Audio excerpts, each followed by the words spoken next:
Arzain menarik kerah baju Aaron. Saya tanya sama kamu, apa kamu bisa mengembalikan agar adik saya menjadi gadis lagi? Bisa tidak?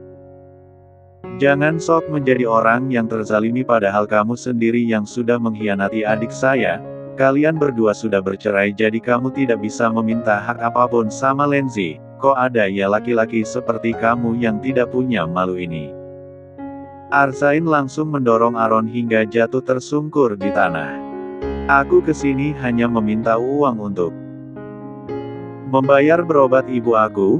Bukankah kalian sangat kaya? Biar bagaimanapun aku yang sudah membiayai hidup Gianna dulu. Aaron meringis mengusap sudut bibirnya yang berdarah. Arzain masuk ke rumah, lalu beberapa menit kemudian dia keluar lagi. Ambillah. Arzain menyodorkan uang sebanyak 5 juta. Arzain tidak akan tega kalau menyangkut seorang ibu, karena dia begitu menyayangi 3 perempuan yang paling berarti dalam hidupnya itu. Setelah ini, jangan muncul lagi di depan kami. Arzain menatap datar Aaron. Aaron menyambut uang itu dan langsung pergi meninggalkan rumah mewah orang tua Lenzi itu. Nyonya Sulina tidak keberatan ketika melihat Arzain yang memberikan uang untuk Aaron. Karena biar semarah apapun Arzain, dia tidak akan tega mendengar kata orang tua sedang sakit ataupun tidak mampu membayar biaya rumah sakitnya. Aku bukan kasihan sama dia, tapi hanya dengan mamanya saja. Setelah ini aku tidak akan kasihan lagi kalau dia melakukan hal di luar batas lagi. Aku tahu mamanya itu membuat kamu sakit hati, tapi aku paling enggak tega menyangkut orang tua, karena mama pernah sakit hingga koma dulu Len. Abang sangat baik, aku beruntung memiliki keluarga seperti kalian. Lenzi memeluk Arzain sambil terkekeh karena Arzain mengacak rambutnya seperti anak kecil. Tiba-tiba ponsel Lenzi bergetar dan ternyata pesan dari Gavin. Apakah nanti malam ada acara? Mama mengundang kamu untuk makan malam di rumah. Tidak, apa ada acara di rumah kamu mas? Enggak ada, hanya acara makan malam biasa, nanti malam saya jemput ya. Iya mas. Arzain, Dinda dan Nyonya Sulina nampak mengernyit keningnya heran karena melihat Lenzi yang senyum-senyum sendiri sambil mengotak-atik ponselnya. Lenzi tidak sadar kalau masih ada mereka di dekatnya itu. Lenzi tersadar lalu menatap ketiga orang itu sambil nyengir kuda. Kamu dekat sama siapa? Arzain nampak kepo sekali dengan adiknya itu. Lenzi menyembunyikan ponselnya di belakang lalu tersenyum manis dan menggeleng kepalanya. Emang ada senyum-senyum sendiri tapi berkirim pesan dengan kuntilanak. Lenzi melotot lalu memukul lengan Zain dengan kesal. Abang nyebelin banget sih, abang dulu berarti sering kirim pesan sama kuntilanak.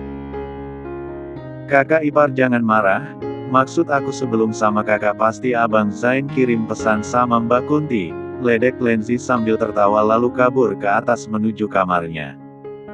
Sayang, jangan dengarkan Lenzi, dia memang mulai menyebalkan.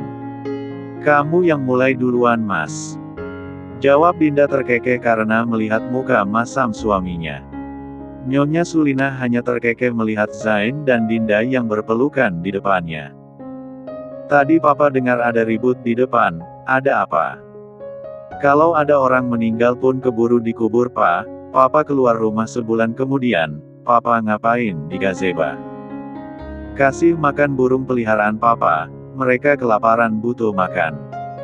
Zain mendengus kesal karena setiap hari yang diperhatikan papanya itu adalah burung kesayangannya itu. Seharusnya tadi papa keluar, biar kelihatan wajah mantan menantu papa. Pak Mahesa menatap heran Zain karena mendengar kata mantan menantu. Mantan menantu? Itu si Aaron. Iya pak, emang mantan menantu papa ada berapa? Wah jangan-jangan papa punya anak selain aku dan Lenzi. Tuduh Zain. Pak Akmal melemparkan bantal sofa ke muka Zain yang menyebalkan dan suka menuduh sembarangan itu. Ma, lihat papa mulai mengeluarkan taringnya. Aduh Zain bersembunyi di belakang mamanya seperti anak kecil. Kalau dia menyebalkan, tarik aja langsung telinganya Din. Dinda hanya mengangguk sambil terkekeh mendengar ucapan papa mertuanya barusan. Di rumah Jay. Saat ini keduanya duduk di atas ranjang kamar, sambil menonton drama China. Ibu Yanti dan Pak Bram baru saja pulang sekitar setengah jam yang lalu, dan pastinya langsung menjemput Ale dan Alvin ke sekolah. Anissa menatap foto si kembar di meja nakas, kok rasanya udah kangen aja ya sama Alvin dan Ale. Belum juga semalam mereka menginap. Kamu udah kangen aja sayang, kalau aku pergi keluar kota kamu bakal kangen enggak? Anissa menatap suaminya sambil tersenyum, enggak mas, karena kamu sudah besar dan enggak lucu lagi. Jawab Anissa terkekeh. Mau lihat yang lucu enggak sayang? Apa mas? Emang kamu punya hadiah yang lucu buat aku? Mata Anissa memindai ke arah meja di kamar itu, namun hanya ada kotak mahar yang belum dia buka sama sekali. Nanti malam aja sayang. Anissa mengernyit keningnya heran, karena muka suaminya tiba-tiba memerah sambil mengulum senyumnya. Apa kamu kepanasan mas? AC nyala kok tapi muka kamu masih merah gitu, heran Anissa sambil menatap muka suaminya dari dekat. Sayang, apa kamu haus mau aku buatkan jus? Boleh, gimana kalau kita duduk di belakang mas sambil VC sama Aleya? Iya sayang. Keduanya turun ke bawah dan membuatkan jus. Jay selalu mencari kesempatan dalam kesempitan untuk bisa memeluk istrinya dari belakang. Mas, nanti lagi peluknya malu kelihatan bibi, cicit Anissa pelan karena suaminya nampak tidak tahu malu. Bibi enggak bakal lihat sayang, kalaupun lihat pasti memaklumi pengantin baru ini. Muka Anissa memerah karena malu sendiri mendengar ucapan suaminya yang mengatakan pengantin baru. Setelah selesai membuat jus keduanya ke gazebo dengan membawa toples cemilan serta jus mangganya tadi. Anissa menelpon Ale, sedangkan tangan Jay memeluk pinggangnya terus dari tadi. Momi, Ale dan abang di rumah nenek, lihat Ale makan es krim. Alea memperlihatkan es krim di seberang sana. Jay menyembulkan kepalanya mengintip ponsel istrinya, Ale, jangan sering-sering ya nanti gigi kamu habis. Siap dat, tapi enak dat, apa Dedi mau? Kamu enggak niat mau kasih Dedi, kamu aja jauh. Bocah itu malah terkikik geli melihat dadinya yang pura-pura cemberut. Jangan kangen Ale ya dat, Ale pulang lama dat, tunggu Ale sudah bosan di rumah nenek baru Ale pulang. Bocah itu memakan es krimnya lagi dengan muka yang sudah celemotan. Iya, di sana sudah Dedi kirim bodyguard. Pantas aja om banyak itu berhentiin mobilnya di depan rumah nenek, ternyata mereka bodyguard Dedi. Iya, takut aja nenek jahat kalian itu muncul dengan cara licik, abang mana? Dari tadi Jay tidak melihat batang hidung Alvin. Alea memberikan ponselnya untuk seseorang. Abang di sini dat. Bocah itu rupanya makan kue lalu meminum susu di gelasnya. Wah bisa-bisanya bangkrut nenek kalau kalian berdua makan terus kerjaannya. Canda Jay membuat kedua bocah itu hanya terkikik geli. Ya udah, Dedi kirim uang banyak-banyak untuk nenek dat. Siap nanti akan Dedi kirim, jangan membuat nenek capek dan kesal ya sayang. Nurut sama nenek kakek dan Om Avan, besok Dedi dan Momi akan ke sana. Oke dat, udah dulu ya dat, capek mulut Ale ngomong terus, dadah Dedi Momi, Ale sayang kalian banyak-banyak muah. Bocah itu melambaikan tangannya, lalu panggilannya pun berakhir. Mas, sebenarnya gaji kamu itu berapa sih? Kok bisa kasih mahar sebanyak itu? Aku menyentuhnya aja takut lecet nanti barangnya apalagi mahal gitu. Mall itu? Mall apa mas? Itu nama toko apa mall beneran? Anissa masih tidak yakin mendengar maharnya yang ada sebuah mall. Ya mall pusat perbelanjaan sayang, itu adalah milik kamu sekarang dan lumayan jauh sih dari sini, Udah buka sejak 3 tahun yang lalu. Anissa hanya bisa menganga tak percaya dengan yang dikatakan suaminya barusan. Apa kamu serius, Mas?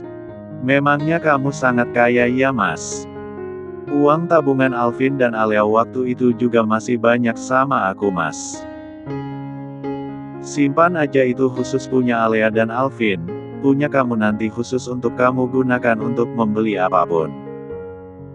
Anissa hanya mengangguk pelan, karena mengira uang jajan bulanannya nanti hanya 2-3 juta. Kalau saja dia tahu nominal uang bulanan yang dikhususkan Jay untuknya, bisa-bisa melotot nanti matanya. Cela mengernyit keningnya heran karena melihat Lenzi nampak siap-siap dan sudah berdandan cantik. Lenzi terlihat memakai dress warna abu dan tidak lupa sepatu dan tas yang warnanya senada. Kamu mau kemana, Len? Cela mendekat. Lenzi yang nampak hanya mengulum senyumnya. Mau makan malam di tempat seseorang. Jawab Lenzi mengulum senyumnya membuat Cela menatap perempuan itu selidik. Kok bisa sama ya? Aku cantik enggak? Tanya Cela sambil memutarkan badannya ke kiri dan ke kanan. Cantik banget, Mbak. Cela mau makan malam di mana? Cela menatap mereka yang duduk di sofa dan dari tadi terus melihat ke arah dia dan Lenzi. Ke rumah rekan bisnis aku, bisik Cela agar mereka yang nampak penasaran itu tidak mendengarnya. Apa Mbak pergi sendiri atau dijemput? Dijemput, beberapa menit lagi akan tiba. Lenzi manggut-manggut, karena dia juga menunggu Gavin yang akan tiba beberapa menit lagi juga. Kalian berdua kok bisa barengan mau pergi? Cela kamu punya pacar. Mending langsung nikah aja, umur kamu udah waktunya untuk menikah biar cepat punya anak. Cela memutar bola matanya malas mendengar ucapan Zain barusan, selalu saja mengatakan kalau dia sudah tua dan sudah waktunya menikah serta punya anak. Nona Cela, Nona Lenzi. Di depan ada 2 buah mobil yang mencari Nona Lenzi dan Nona Cela. Cela dan Lenzi saling pandang lalu mengangguk. Jangan pulang larut malam ya sayang. Siap Ma. Siap Tante. Keduanya langsung berjalan keluar rumah dan menuju pagar. Gavin dan Ervan nampak bersamaan keluar dari rumah. Kamu mau kemana? Tanya Ervan dengan raut wajah heran. Lah abang mau kemana? Aku mau jemput seseorang karena mama meminta aku mengajak orang itu untuk makan malam di rumah. Oh.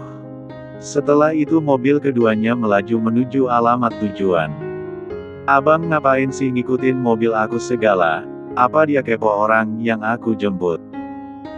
Jangan sampai abang kenal sama Lenzi dan malah menjemput Lenzi juga.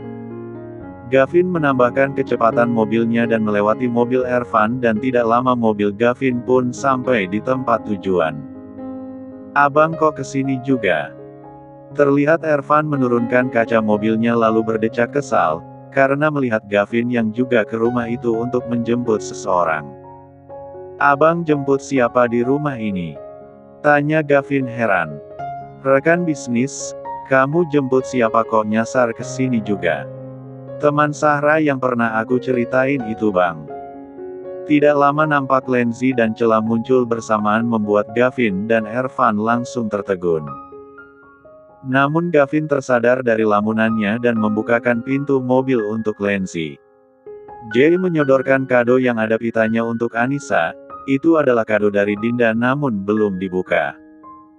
Coba dibuka sayang, aku penasaran banget sama isinya. Anissa mengangguk pelan lalu duduk lesehan di lantai sambil melepaskan pita yang nampak cantik di kado itu. Apa ini mas? Anissa malah mengangkat pakaian yang dari dalam kotak kado itu. Jay hanya bisa menelan salivanya kasar karena melihat baju yang dipegang istrinya itu tepat di depan wajahnya. Kalau kamu memakai ini bakalan kelihatan cantik sayang. Hah. Tapi ini kekecilan kayaknya mas, mana pendek dan merawang gini, ini cocoknya untuk orang-orang di pantai biasanya mas. Timpal Anissa membuat Jay hanya diam menatap perempuan itu. Tiba-tiba Anissa teringat sesuatu lalu menatap suaminya, tadi siang kamu bilang mau kasih lihat yang lucu-lucu itu, mana mas? Anissa menengadahkan telapak tangannya. Pakai ini dulu sayang, nanti aku bakal kasih hadiah terbaik buat kamu. Jay terkekeh sendiri melihat muka istrinya yang cemberut karena seperti menolak untuk memakai pakaian kurang bahan alias lingerie itu. Anissa berjalan masuk kamar mandi membawa pakaian itu dan Jay terlihat senang dan langsung beranjak dari sofa lalu naik ke atas ranjang menunggu Anissa keluar dari kamar mandi. Beberapa menit kemudian, tok, tok, tok. Jay menempelkan telinganya di pintu kamar mandi. Sayang, kamu ngapain di kamar mandi? Kok lama banget, kamu enggak tidur kan? Sebentar mas. Pintu kamar mandi pun terbuka, nampak Anissa keluar dengan memakai pakaian kurang bahan tadi, namun Jay hanya bisa mengulum senyumnya. Cantik dan estegaksi, puji Jay dengan suara pelan membuat pipi Anissa memerah karena menahan malu. Ayo kita buat adik untuk Alea dan Alvin. Jay langsung menggendong istrinya ke atas ranjang dengan semangat 45. Lindsay heran, karena mobil orang yang menjemput Cela tadi masuk ke halaman rumah Gavin juga. Yang jemput Mbak Cela tadi siapa? Apa Mas Gavin kenal? Abang aku. Lindsay nampak terkejut. Hah? Mas Gavin serius? Jadi rekan bisnisnya Mbak Cela abangnya Mas Gavin? Iya, bukan kenal karena rekan bisnis, tapi masalah lain yang berawal karena kecerobohan aku. Jawab Gavin. Akhirnya Lindsay hanya manggut-manggut karena dia tidak ingin kepo sekarang, bisa nanti di rumah aja. Lindsay turun sendiri, padahal Gavin sudah berniat ingin membukakan pintunya untuknya, namun Lindsay lebih suka mandiri. Lindsay, ternyata kita makan malam ke tempat yang sama, kok kamu enggak cerita kalau kamu kenal cowok itu? Tunjuk Cela ke arah Gavin. Lindsay menatap ke arah Gavin yang nampak berdiri dengan Ervan, mungkin mereka menunggu Cela dan Lindsay yang nampak sedang bisik-bisik. Mas Gavin, laki-laki yang membantu aku mengurus perceraian aku waktu itu Mbak, dan Sahra yang hamil itu adiknya. Akhirnya Cela manggut-manggut setelah mendengar jawaban Lindsay barusan. Ibu Salma mengulaskan senyumnya melihat Ervan dan Gavin yang datang secara bersamaan dengan dua orang perempuan. Kalian sudah datang? Tanya Ibu Salma. Iya Ma. Jawab Gavin dan Ervan secara bersamaan. Keduanya juga sama-sama langsung duduk di sofa. Tante dan Om apa kabar? Tanya Lindsay lalu mencium punggung tangan Ibu Salma lalu Pak Akmal. Cela pun melakukan hal yang sama. Dia bersyukur ada Lindsay. Kalau dia sendiri saja sudah pastinya merasa canggung. Kami sangat baik, kamu makin cantik aja sekarang. Kelihatan beda banget setelah ketemu keluarga kandung kamu. Pastinya bahagia ya Len, ngomong-ngomong nama kamu Lindsay ya. Sahra bilangnya kayak gitu. Iya Tan, ini kakak sepupu aku pasti tante sudah mengenal dia. Sepupu. Iya dia sebelumnya pernah 2 kali bertemu dengan tante. Waktu itu Cela diajak makan malam, namun ternyata pekerjaan dia di kantor menumpuk, alhasil baru sekarang bisa memenuhi undangan makan malam di rumah keluarga Ervan itu. Ayo langsung ke ruang makan aja, putri tante bentar lagi bakal turun kok. Mereka pun menuju ruang makan, mereka ngobrol sambil menunggu Sahra turun. Mbak Lindsay. Pekik Sahra senang karena melihat Lindsay yang datang ternyata. Sahra langsung memeluk Lindsay, kangen banget. Mbak juga kangen, apa dedek bayinya sehat? Alhamdulillah sehat, apa tadi Mbak dijemput Bang Gavin? Lindsay mengangguk sambil mengulaskan senyumnya, membuat Sahra langsung mesem-mesem sendiri sambil melirik Gavin dan Lindsay bergantian. Sahra juga bersalaman dengan Cela dan ini adalah pertama kalinya mereka bertemu karena sebelumnya tidak pernah. Cela. Sahra duduk di dekat Lindsay dan di sebelah Lindsay ada Gavin. Sedangkan Cela duduk dekat dengan Ervan, karena Ervan yang meminta perempuan itu untuk duduk dekat dengannya. Mereka pun mulai makan malam sambil ngobrol tentang keluarganya. Mbak Lenzi sama Abang Gavin pacaran ya? Uhuk. Gavin langsung tersedak, karena dia sedang minum air putih. Sarah hanya bisa nyengir melihat abangnya yang tersedak. Sarah yakin kalau abangnya itu tersedak gara-gara pertanyaan barusan. Apa Mbak Cela ini calon istrinya Abang Ervan? Pertanyaan Sarah barusan refleks membuat Cela melotot, karena tebakan yang di luar planet. Kok pada diam? Jadi benar ya Bang? Tanya Sarah membuat Ervan menggaruk tengkuknya yang tidak gatal. Ervan melirik Cela, namun ternyata perempuan itu sedang melirik dia juga membuat keduanya jadi sama-sama salah tingkah. Cie tatapan mata. Sarah paling senang menggoda para abangnya itu. Selesai makan malam mereka ngobrol lagi di ruang keluarga. Lenzi, bagaimana kalau kamu jadi menantu tante aja, ucap Ibu Salma dengan santai, membuat Lenzi malah salah tingkah dan tiba-tiba gugup. Karena melihat Lenzi dan Gavin yang sama-sama membuang mukanya membuat Ibu Salma hanya terkekeh. Tante hanya bercanda, tapi siapa tahu jadi kenyataan. Amin. Sarah mengamini ucapan mamanya barusan, karena ucapan adalah doa. Apa Cela sudah punya calon? Tanya Ibu Salma melirik Cela yang duduk di sebelah Lenzi. Belum Tan, Cela masih fokus ngurus perusahaan. Jawab perempuan itu membuat Ibu Salma manggut-manggut. Karena melihat jam yang sudah jam 9, akhirnya Lenzi dan Cela pamit pulang dan tentunya diantar oleh dua orang kakak beradik itu.